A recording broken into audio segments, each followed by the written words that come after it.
ওয়াশরুমেরও দরজা খোলা, কারণ টুলুরে আমরা ওয়াশরুমে অনেক সময় আটকে রাখি, ওই রিল্যাক্সে ওয়াশরুমে খেলে শুকনা জায়গায়। তো ওয়াশরুমেরও দরজা খোলা, ওর যেখানে থাকার কথা সেখানেও নাই। তাহলে গেলটা কোথায়?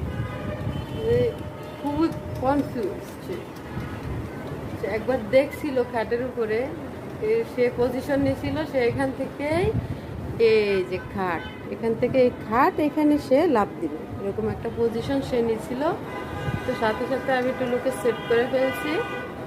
এখন সে খুব টেনশনে আছে, কনফিউজ, সে মানে খুবই কনফিউজ। কোথায় গেল? মানে ওয়াশরুমে গেল না কোথায় গেল? মানে খুবই কনফিউজ। ওই যে একবার তাকাইতেছে উপরে যেখানে টুলু থাকে সব সময় ওইদিকে, আবার তাকাইতেছে দেখেন খাটের দিকে, আবার পিছন দিয়ে কি আমার পিছন দিয়ে বের হইলো কিনা। হ্যাঁ, ওই যে দেখেন তার চোখের নজর দেখেন। তারপরে এখন দেখাইতেছে ওয়াশরুমের দিকে, ওয়াশরুমেরও তো দরজা খোলা, তাহলে গেল কোথায় ও?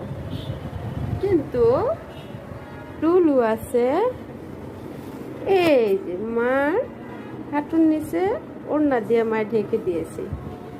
এই যে সেখানে টুকটুকের ফাঁসা গুতাইতেছে।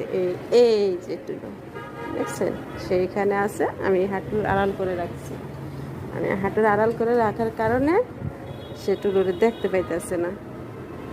দেখেন এইখান দিয়ে আবার এই পাজিয়ে কি করতেছে তা দেখেন, আর টুকটুকেরা ডিস্টার্ব করতেছে, টুকটুকে ঘুমাইতেছে, টুকটুকিরা ডিস্টার্ব করতেছে। দেখেন এই হয়েছে কাহিনী।